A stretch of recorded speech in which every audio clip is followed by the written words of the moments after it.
दोस्तों राधे राधे, जय श्री कृष्णा। दोस्तों भक्ति सभी कोई करता है। भक्ति कोई धन पाने के लिए करता है, कोई मकान बनाने के लिए करता है, कोई बच्चों की शादी के लिए करता है, कोई संतान प्राप्ति के लिए करता है। लेकिन जो इंसान पैदा हुआ है वो भक्ति सभी करते हैं, परंतु निष्काम भक्ति जो करता है वो ही श्रेष्ठ भगवत भक्ति है। भगवान कण कण में व्याप्त हैं। दोस्तों भगवान सर्वव्यापी हैं, सर्वज्ञ है, सर्वशक्तिमान है और वो कण कण में व्याप्त हैं। पर ब्रह्मांड के कण कण में व्याप्त पर ब्रह्म परमेश्वर को अपनी अंतरात्मा में अनुभूति पाने के लिए हमारा अंतःकरण पवित्र होना चाहिए। हमारा मलिन मन, अहंकार और वासना बुद्धि से परब्रह्म परमेश्वर को न तो देखा जा सकता है और न ही उनकी अनुभूति हो सकती है। सच तो यह है कि भगवान को पाने के लिए भगवान को पूजता ही कौन है। बहुत से लोग भगवान की पूजा अपनी इच्छा पूर्ति, मनोकामना पूर्ति के लिए ही करते हैं। ऐसे बिरले ही होते हैं जो भगवान को पाने के लिए भगवान की पूजा करते हैं। वे कुछ पाने के लिए नहीं बल्कि भगवान के लिए ही भगवान की पूजा करते हैं। और जो सचमुच सच्चे, सरल और निष्कपट भाव से नित्य निरंतर भगवान का स्मरण, भजन, ध्यान, पूजन किया करते हैं, उन्हें अपने अंतःकरण में भगवान की दिव्य अनुभूति अवश्य ही होती है।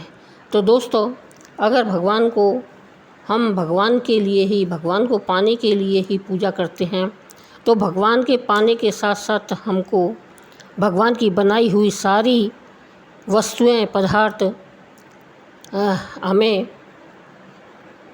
फ्री में ही मिल जाते हैं।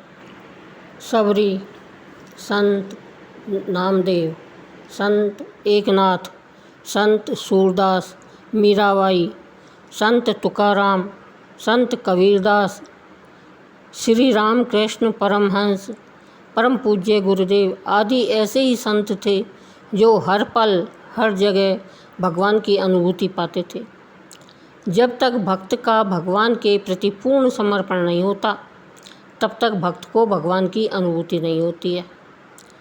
पर जब भक्त अपनी इच्छा, आकांक्षा, अहंकार, वासना, लोभ, मोह आदि से मुक्त हो पूरे भाव से अपने आप को भगवान के श्री चरणों में समर्पित कर देता है, तभी भक्त के हृदय में भगवान का प्रकाश, ज्ञान व आनंद के रूप में उभरता है और वह स्वयं को निहाल पाता है। समस्या यह है कि अधिकांश लोग भगवान की प्रतिमा को चंदन, पुष्प, जल, अक्षत आदि अर्पित कर देने मात्र को ही भगवत भक्ति मानते हैं।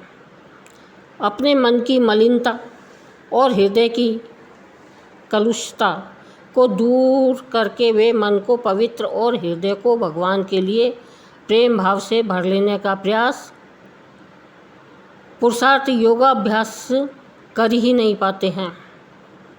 यह सत्य है कि गीता में भगवान ने कहा है कि भक्त के द्वारा अर्पित पुष्प, पत्र, जल, अक्षत आदि को मैं प्रीति सहित ग्रहण करता हूँ।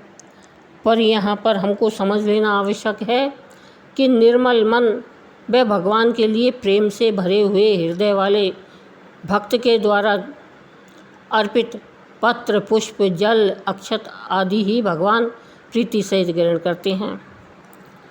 भगवान को पाने के लिए उन्हें अपने हृदय में, आत्मा में अनुभव करने के लिए मन का निर्मल होना और हृदय का शुद्ध प्रेम से भरा हुआ होना दोनों ही आवश्यक है।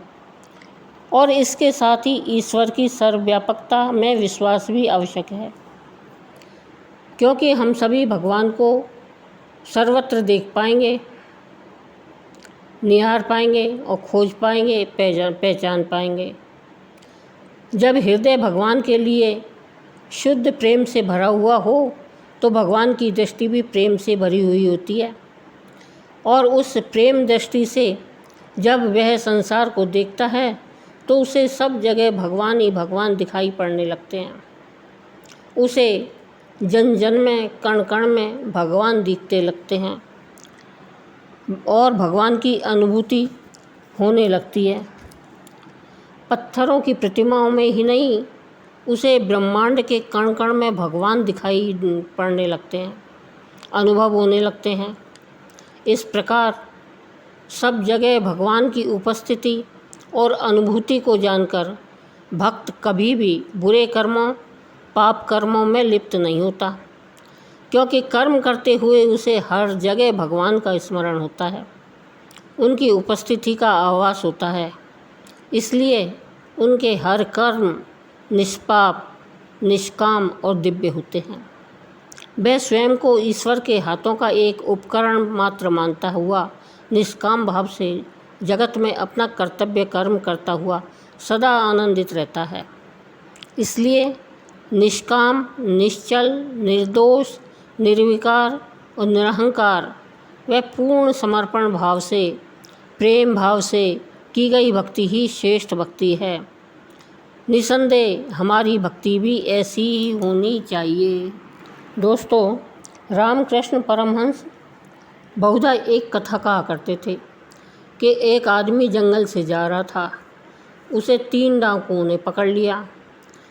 उन्होंने उसे लूट लिया।